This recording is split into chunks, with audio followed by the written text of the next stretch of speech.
Voy a tratar de explicarle un poco cómo la transformación digital la estamos abordando en AX.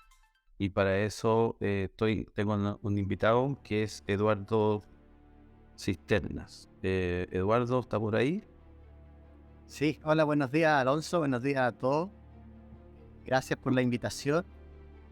Y bueno, feliz de aquí de que podamos conversar un rato sobre las nuevas tecnologías y más específico en la que yo me especializo, que es temas de tecnología inmersiva. La idea es que vamos a conversar de los gemelos digitales, del metaverso, de la realidad virtual, realidad aumentada, la inteligencia artificial y cómo eso podría impactar en la acuicultura. Sí, bueno, entonces un poco para dar un contexto, estamos con Eduardo de la empresa MakeLabs. Él es una persona que conocí hace como 5 años en un ambiente de innovación y yo creo que es importante considerar esta tecnología para aplicar en la acuicultura. Entonces, en pocas palabras, voy a tratar de ir ganando estas ideas como para que tengan sentido para ustedes. ¿Cómo podemos aplicar este tipo de tecnología a la acuicultura, Eduardo? De manera bien simple. Por favor, ¿nos podrías decir algo? Sí, gracias Alonso. Mira, dame unos minutitos antes de partir con tu pregunta para presentarme a quienes no me conocen. Mi nombre, bueno, es Eduardo Cisterna, yo soy el fundador de Make Labs. Bueno. Nosotros somos un laboratorio de innovación que nos especializamos en el uso de tecnología inmersiva. Y tecnología inmersiva nos referimos a lo que tradicionalmente se conoce como realidad virtual, realidad aumentada, pero en los últimos años ha habido una explosión de esta tecnología, entonces por eso nosotros la colocamos en este paraguas de inmersivo porque no sabemos qué otras cosas más van a ir ocurriendo. O sea, hace unos años atrás cuando partimos y hablábamos de realidad virtual, todos se imaginaban la cajita de Google en, en la cara con el celular puesto y eso era realidad virtual. Y eso está muy lejos de lo que nosotros hacemos y nos especializamos, donde lo que buscamos es el, el fotorrealismo, una inversión lo más cercana a la realidad para replicar, en este caso, en ámbito industrial, replicar las dinámicas que se dan en un ambiente de trabajo, en una faena, en un centro cultivo, para de esa manera tener una idea sobre lo que nosotros llamamos es la conciencia espacial, la conciencia del contexto. Y que eso dentro de las teorías de inteligencia, de las nuevas inteligencias que hay, la inteligencia espacial es una de ellas. Entonces muchas veces nos vemos enfrentados que tenemos que tomar decisiones sobre planos en 2 dimensiones eh, para aplicarlos en realidades tridimensionales. Y eso es lo que lleva muchas veces a fallas de cálculo o a depender de quien tiene años de experiencia y conoce al detalle lo que es una estructura, un activo o ciertas relaciones entre máquinas para poder tener éxito en un mantenimiento, en una operación o en una construcción. Y ahí yendo a tu pregunta, Alonso, sobre la aplicación en acuicultura, bueno, las aplicaciones estamos recién empezando a conocerlas. Estas tecnologías han tenido o sea, hemos escuchado mucho de estas tecnologías en los últimos años, sobre todo con la pandemia que, que recién vivimos, eh, porque, porque estamos más abiertos ahora a los temas digitales, porque ahora entendemos y gracias a la pandemia se forzó a gran parte del mundo laboral a entender que la presencialidad y la telepresencialidad no son opuestos. Y uno se empieza a cuestionar sobre qué es lo que necesitamos que esté presente, el conocimiento de la persona o la persona. Entonces eso resquebrajó muchas estructuras antiguas y entonces ahora hay un terreno fértil para estas nuevas tecnologías que lo que hacen es replicar una realidad de manera eh, virtual. Entonces, tomando eso como inicio de esta realidad virtual, de esta realidad digital telepresente, eh, empezamos a ver distintas aplicaciones. Nosotros por nuestra expertise nos ha tocado trabajar mucho con empresas mineras eh, y las aplicaciones van desde los diseños de ingeniería conceptual, Muchas veces cuando estamos hablando de proyectos grandes y están tomando decisiones sobre diseño, uno no tiene la oportunidad, o al menos no tenía la oportunidad antes de construir algo, ver cómo quedaba, y una vez que quedaba, tenía la construcción completa, empezaba a saber, oye, si muevo esta maquinaria para allá, va a ser más eficiente el proceso, si reduzco este espacio, podría reducir costos, si hago estos cambios, afecto la seguridad del proyecto. Todas esas preguntas iban ocurriendo en la imaginación del experto que estaba haciendo el diseño, y después se corroboraba con el trabajo de ingeniería que se hacía sobre los planos, pero al final del día se terminaba recorrigiendo en terreno. Entonces, por eso la construcción siempre ha tenido este factor eh, de como artesanal, de que las personas que están ahí son realmente expertos, artesanos en lo que están haciendo. O sea, que para hacerlo bien tienes que conocerlo muy bien, para que de esa manera tú puedas, o sea, esas personas tienen la habilidad de replicar la realidad en sus mentes, y en sus mentes modelarla y aplicarla. Nosotros tomamos esa habilidad que tienen personas expertas con varias décadas y lo llevamos a un mundo virtual donde cualquier persona, sin tener un conocimiento específico sobre la disciplina, pueda tener este conocimiento espacial, entender en el contexto y sobre eso tomar decisiones. Entonces ahí hemos encontrado que ofrecemos un valor importante a la empresa a la hora de entender los datos de sus activos y el contexto y las dinámicas en las cuales se relacionan sus activos y sus proyectos de una manera distinta. Oye, Eduardo, y una cosa como media básica tal vez, es importante para el usuario, pensando en una persona que no tiene conocimiento muy desarrollado, tecnología, una persona como tal vez sobre 50, 60 años, que quizás no es tan común para él entenderse con este tipo de tecnología, y lo ve como un poco distante. ¿Tú dirías que es muy difícil, fácil? Es probable que esta gente no la adquiera, no la considere como para su día a día, o es para estar enfocado a un público. Sí, mira, nosotros la experiencia que hemos tenido, obviamente los usuarios más jóvenes son más ávidos a ocupar estas tecnologías inmersivas, o particularmente a colocarse el casco. El casco de realidad virtual es algo que sí limita mucho a ciertos grupos etarios más avanzados. Les incomoda, no se sienten, no se sienten cómodos, porque sí hay una privación de sentidos. Esa es la gracia. Para entrar dentro de la experiencia, se privan tus sentidos, significa que ya no ves, solo ves a través del visor. Y cuando tienes audífonos puestos ya solo escuchas lo que está en esa realidad. Entonces sí, ese cambio de realidad le incomoda.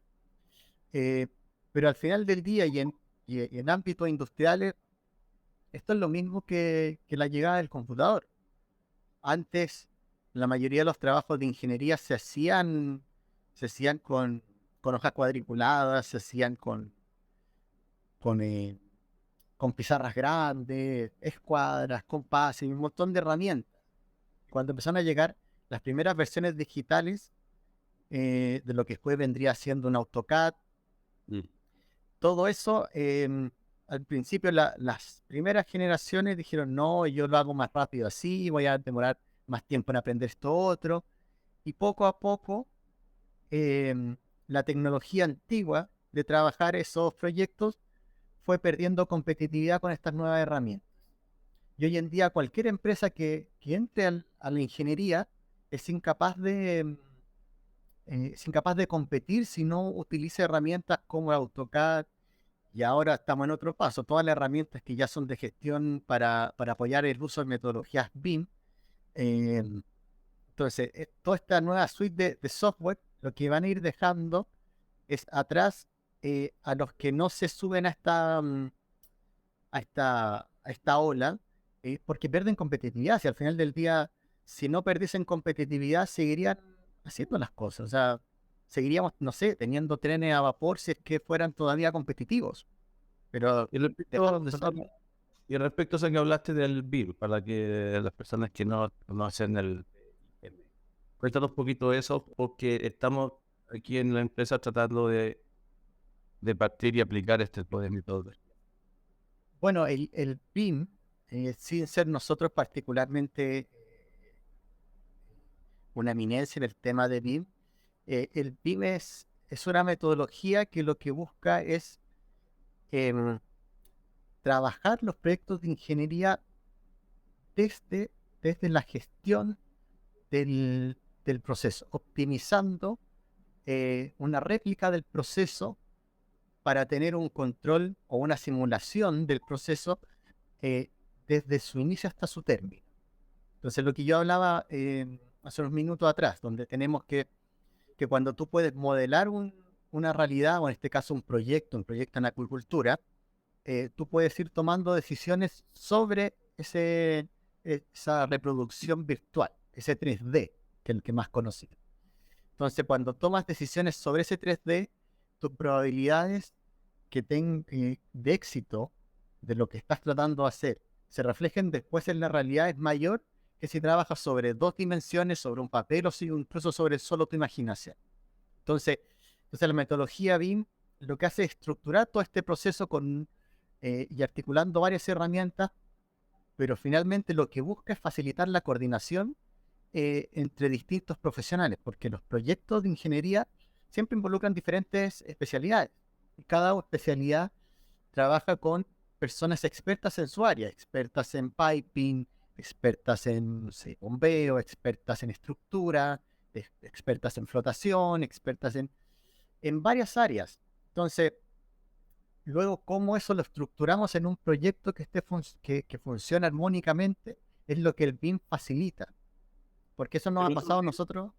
pero nos está obligando, parece ser, que las partes involucradas en un proyecto tengan que conocer este idioma. De alguna manera está obligando al que diseña, al que construye, al que compra, al que mantiene, al que opera, con algún nivel de conocimiento básico en esta metodología, ¿o no? Tal vez es el desafío de esta cosa. No necesariamente, no necesariamente. Porque al facilitar la coordinación, o sea, no es que tienes que, no es que forzosamente saber BIM para poder participar de reuniones de coordinación. eh, no es así, no es como funciona. Pero el hecho de que tú repliques esta realidad en tres dimensiones, y que en el caso cuando ya metes la tecnología inmersiva y lo puedas tener a escala 1 a 1 y puedas entrar en un proyecto y hacer como una inspección técnica virtual, eh, ya el tema de la disciplina es la misma discusión que puedes tener en terreno. Si al final lo que no cambia la relación entre la discusión que hoy en día existe. La diferencia es que cambia el momento en el cual tenemos esa conversación. Ok. Entonces, ¿qué es lo que pasa? Que esa conversación que se tiene cuando ya el proyecto está en un 60, en un 70, en un 80%, y hay que decidir hacer un cambio que es fundamental, que va a retrasar la obra, que va a aumentar sobrecostos, en ese instante, que es lo que está ocurriendo hoy en día, eso lo podrías hacer, pero en una versión replicada, una versión tridimensional, una versión inmersiva, en un gemelo digital, que es lo que hacemos nosotros. Y ahí es donde podrías tomar esas mismas decisiones para que cuando llegue el camión con los materiales, cuando lleguen los activos, cuando se hagan los procesos de instalación y las puestas en marcha, no se hagan recién ahí esas preguntas. Que es por ejemplo, les cuento No, una anécdota que nos pasó nosotros en un proyecto que hicimos en minería, donde obviamente es un proyecto de varios millones de dólares, varias empresas contratistas estaban involucradas, había una gran empresa contratista norteamericana a cargo de toda la ingeniería, y el proyecto ya estaba en marcha. Y nos tocó a nosotros hacer un gemelo digital de una parte del proceso. Nosotros esa parte del proceso la replicamos según la información de ingeniería que nos dieron. Eh, y cuando la hicimos y se la pudimos mostrar en realidad virtual, una de las personas que vio esto, que era de mantención, soltó la alarma y dijo, aquí no se puede hacer el procedimiento de cambio de piezas porque los operadores que entran por el pasillo que estaban revisando, no pueden entrar con una pistola de impacto. Para los que no conocen, una pistola de impacto es casi como un taladro de 1 metro que sirve para sacar tuercas muy, muy grandes en ejemplo, casos de silos ahí en minería. Entonces, la ingeniería que se hizo definió el, el ancho del pasillo, siendo lo más eficiente posible, reduciendo los recursos y pensando en que pudiera moverse un operario.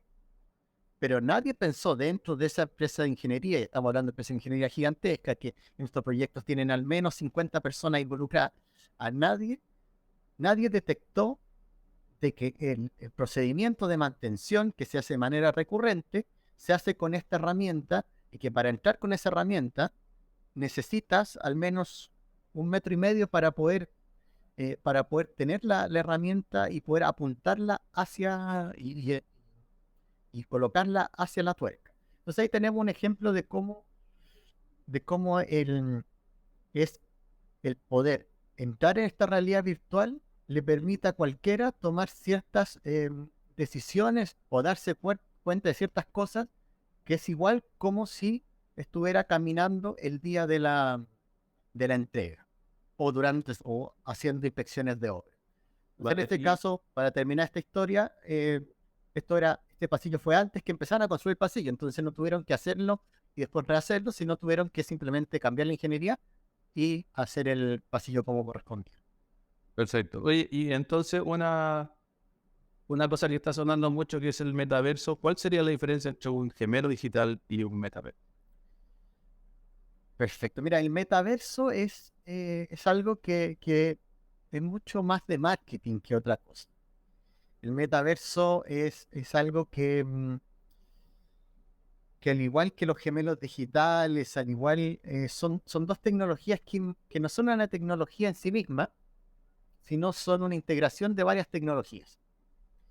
Entonces, el metaverso lo que integra es la tecnología de la realidad virtual, la tecnología del aceleramiento gráfico de manera remota, integra la tecnología de la inteligencia artificial, integra la tecnología de las redes sociales para construir eh, una realidad paralela donde uno como usuario puede relacionarse. Esto muy parecido a lo que ya existe como videojuegos como Fortnite o Facebook sacó su metaverso que se llama Horizon. Entonces, esa es es el tema del metaverso. El gemelo digital, siendo muy similar, el gemelo digital también está todavía en esta área gris de indefinición. Entonces, el gemelo digital lo podemos entender como cualquier tecnología que replica dinámicas de la realidad.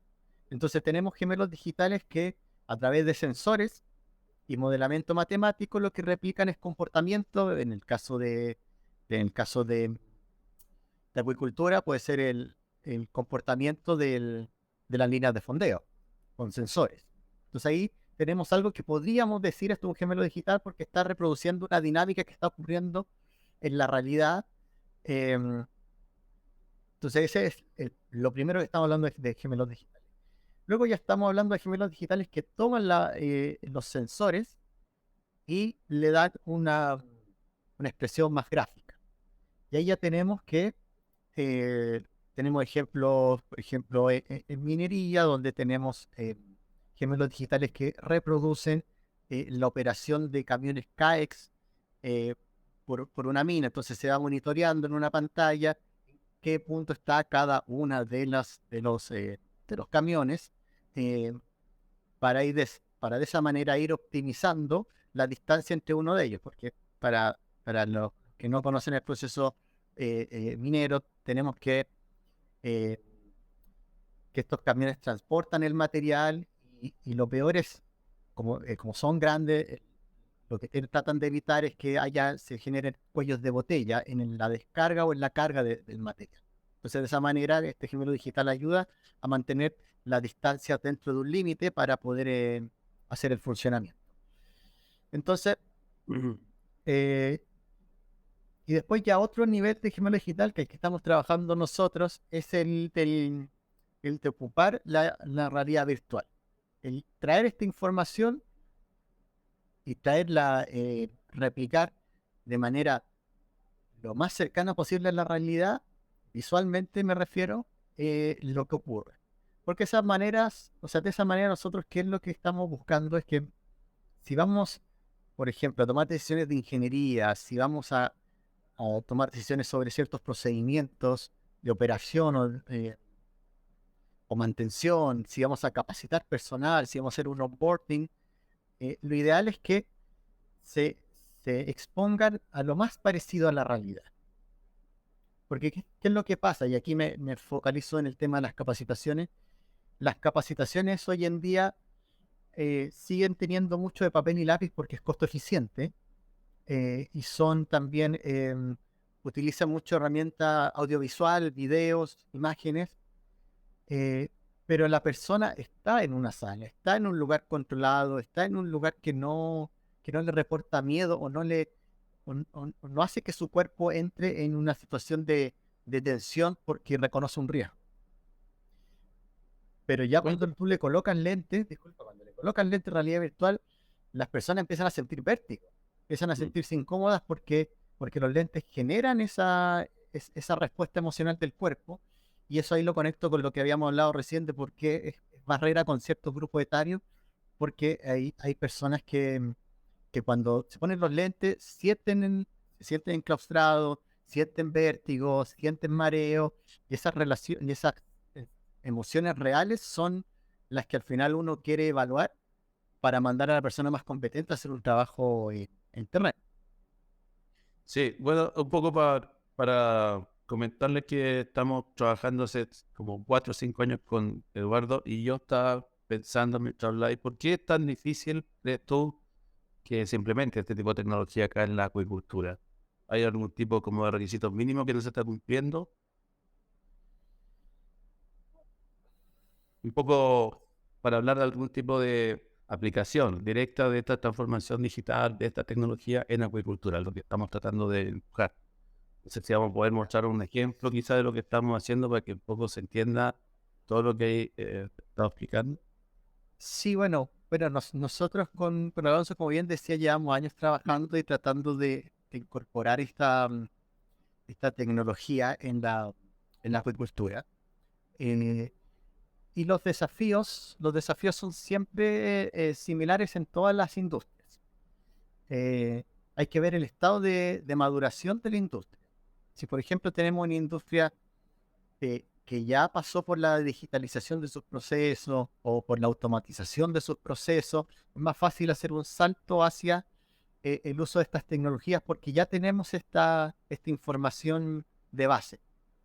Eh, pero si no está esta información de base, hay que hacer pasos previos, que es de trabajar con la digitalización, con la optimización de procesos y con la automatización, que eso se puede hacer junto con el uso de las tecnologías inmersivas, y de hecho las tecnologías inmersivas ayudarían a hacer todo este proceso ya en aplicaciones de ingeniería, ya sea para la ingeniería en pontones, para la ingeniería en centros de cultivos. Tendría una aplicación ideal cuando juntan las tecnologías inmersivas y además junta el BIM. eh, lo que va generando son sinergias positivas en esta transformación digital 4.0 que de la cual tanto se habla. El, em, y luego tenemos que el tema de madurez es también de la industria, en cuanto que, por ejemplo, el caso Noruega, el uso de las tecnologías BIM ya no es optativo en Noruega. En Noruega se trabaja ya BIM, entonces hay cierto estándar. Entonces eso tiene que ver con lo que tú me decías de que hay que, de que este lenguaje hay que hacer que todos lo hablen. No es necesario que todos lo hablen, pero va a llegar un punto en que sí. Todos van a tener que hablarlo si queremos dar el siguiente nivel como industria. Em, y luego tenemos estas normativas ambientales donde ya la gestión del activo, dónde está cada una de las piezas y cuál es el impacto que tiene esas piezas, el impacto ambiental de esas piezas, la huella de carbono. Entonces, estamos acercándonos a un punto en el cual tenemos que medir todos los aspectos de nuestra operación, en el caso de la acuicultura. De dónde provienen la, las ovas, de dónde provienen los materiales alimentamos. Así la trazabilidad aquí se cumple casi. La trazabilidad tiene que llevarse al detalle, y esa trazabilidad llevarle el detalle en sistemas tradicionales, y aquí tenemos que aprender de lo que ya es en otra industria, o sea, el llevar los sistemas trazados en estas formas de categorización por árbol, donde tenemos ya categoría, por decir, metales, y dentro de metales, no sé, pasillos de metal, dentro de pasillos de metal, pasillos en L, pasillos en cruz, pasillos. Cuando vas haciendo ese árbol de categorías y subcategorías, la única persona que tiene completa comprensión de eso es quien inventó esa categoría. Entonces, con el tiempo, si eso no se va entrenando, si no se va la empresa tomando una decisión de manejar esa información, se va perdiendo. Y eso pasa mucho en toda la industria. Me imagino que en agricultura debe pasar mucho, donde la información de ingeniería es usada en ingeniería y después desaparece al momento de ocuparla para operación y para mantención. Entonces tenemos de que las empresas están derrochando un montón de capital, que es un capital intelectual, de conocimiento, que es sobre conocer sus proyectos. Entonces eso descansa en la persona, en los cerebros de las personas. Esas personas, cuando buscan otras perspectivas laborales o por problemas de la empresa tienen que desvincularlo, se llevan eso con... Entonces, ¿qué hace la empresa para proteger su conocimiento? De saber cómo se construyó algo, dónde está cada una de las piezas por trazabilidad.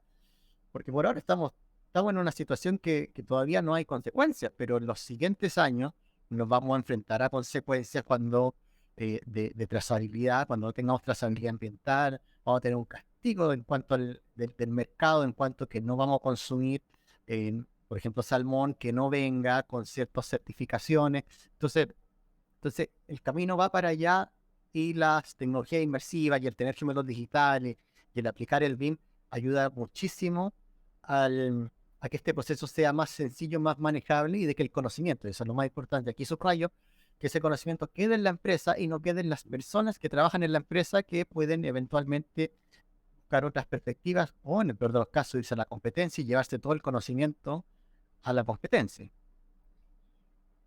De acuerdo. Oye, y para profundizar un poco más en los trabajos que estamos haciendo, ¿podrías comentarnos un poco desde tu punto de vista, cuáles son las trabas básicamente que hemos tenido en este avance de transformación digital? O sea, el trabajo que hemos tenido juntos,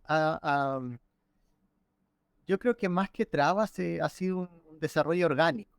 O sea, también hay que ajustar ciertas expectativas. Nosotros partimos trabajando un poco antes de la pandemia con temas de innovación.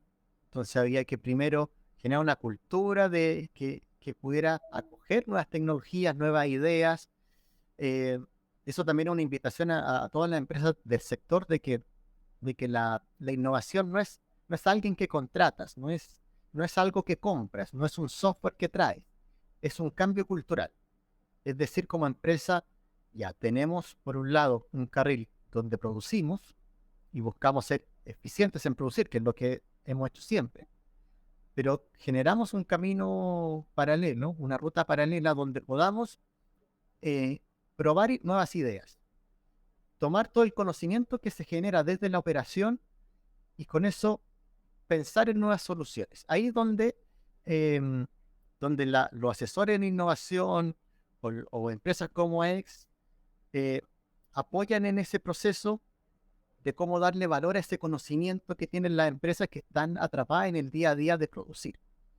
Entonces, eso es lo primero, hacer esa transición y empezar a hacer ese cambio cultural para coger nuevas tecnologías, para coger procesos de automatización, y porque en la medida que se va automatizando los procesos, se va optimizando los procesos, vas teniendo más tiempo. Cuando tienes más tiempo, puedes pensar en otras formas de hacer las cosas. Y luego de eso, que eso es algo que vivimos nosotros con AEX hace unos años atrás, ya viene el de poder capacitar a su gente interna, cosa que AEX ya hizo. Empezó a capacitar gente, empezó a traer nuevos profesionales que tenían esta cercanía con estas nuevas tecnologías y estas nuevas metodologías.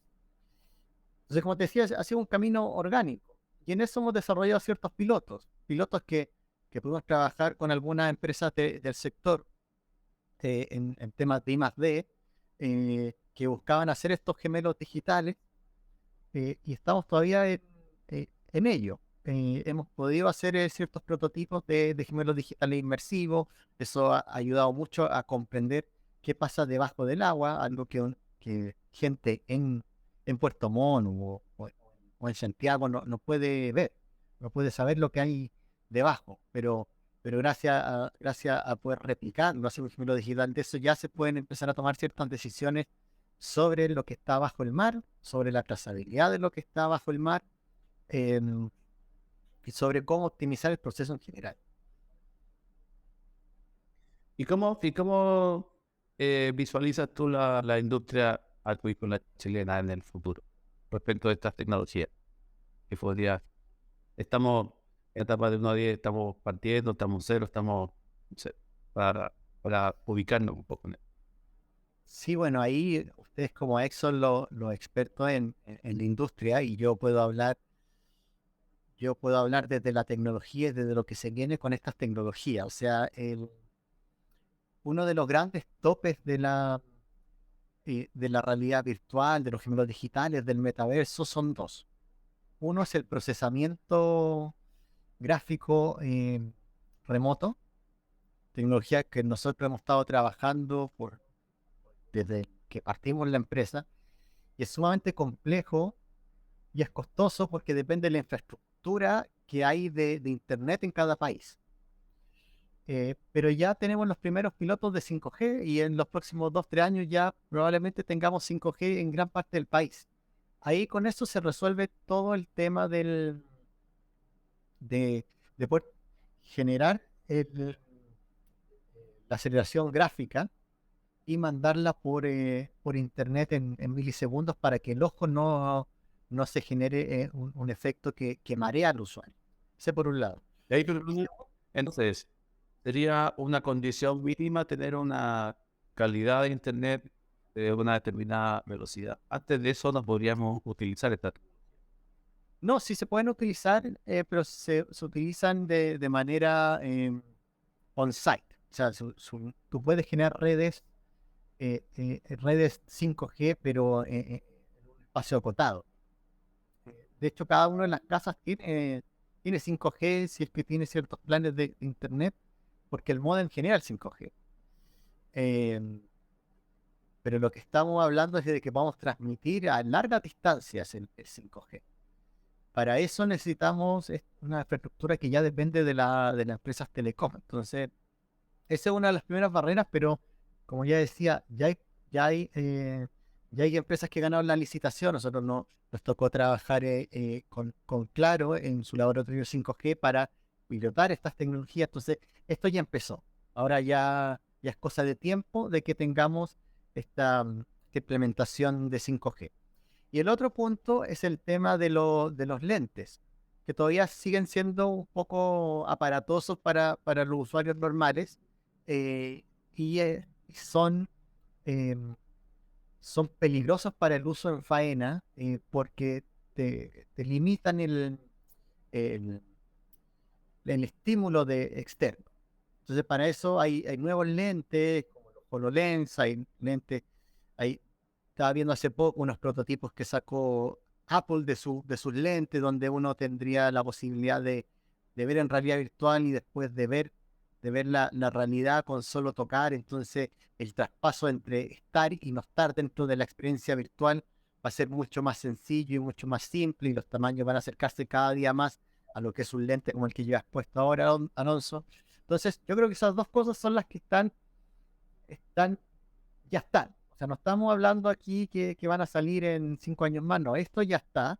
Ahora estamos en un proceso en el cual se está haciendo más eficiente, están ocurriendo las dinámicas de mercado que van a hacer que después podamos tener lentes a un precio accesible para que puedan ser utilizados por las empresas. Entonces estamos hablando que de aquí a 3 años esta tecnología va a empezar a estandarizarse, va a empezar a utilizarse masivamente.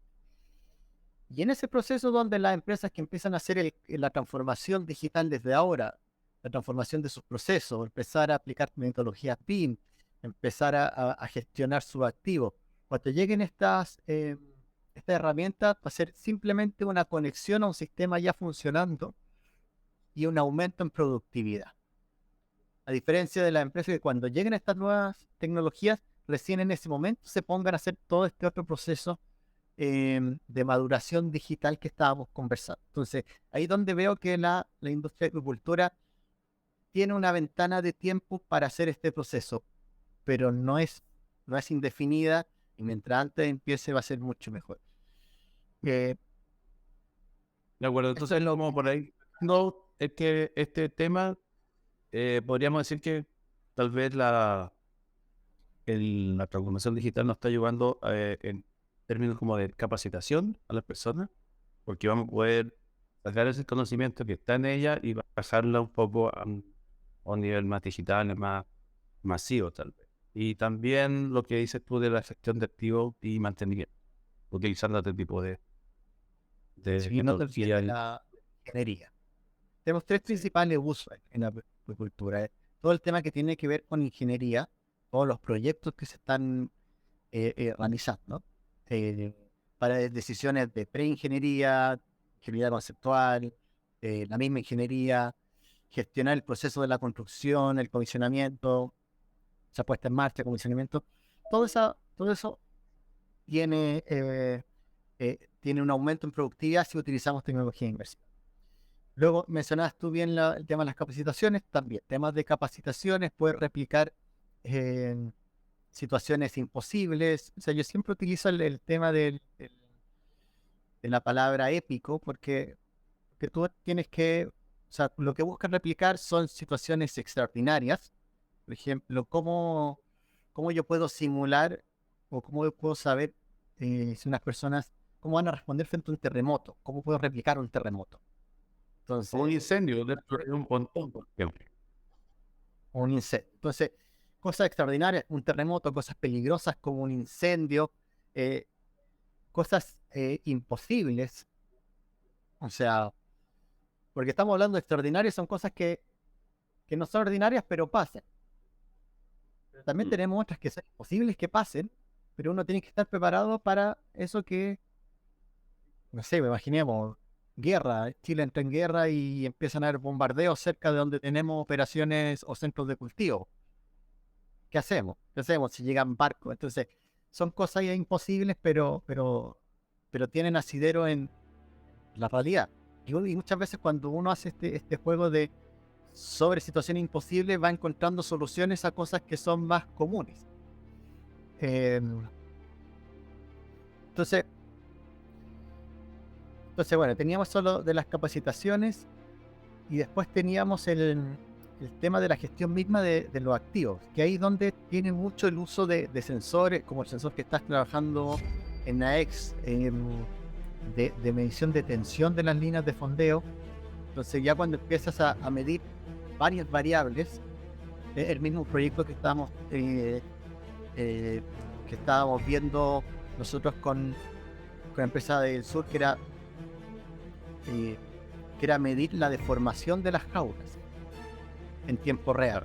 Entonces, eso, sensorizar la jaula y que este sensor entregue información y que eso en un gemelo digital se replique y pueda ir tomando decisiones de caso de sumergir la jaula o no, o tomar otras decisiones de tensar líneas de fondeo.